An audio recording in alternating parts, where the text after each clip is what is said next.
Guri ikasturte hasieran edo eskatu ziguten aiten inplikazioa edo sustatzeko hainbat pauso ematea edo.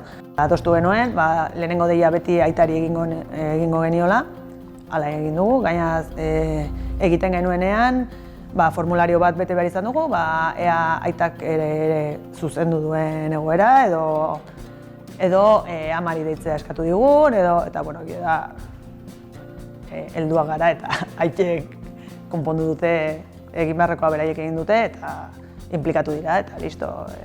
Gero bestetik, eskatzen zen bilerak egiterak orduan aitei galdetzea.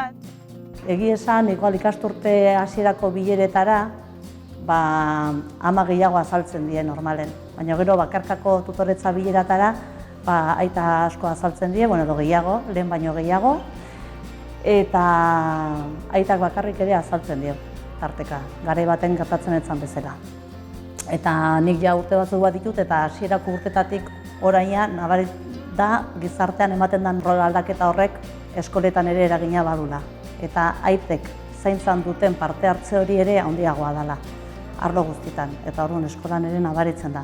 Eta pozgarri da ikustea aitak ere eskolan daudela.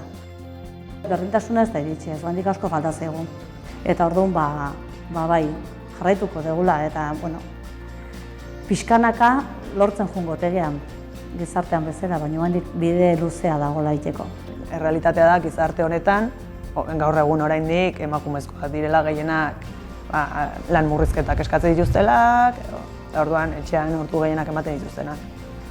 Saiatuko gara jarraitzen, ea denboraren poderio zehortze aldatzen ari den ikusteko edo ez.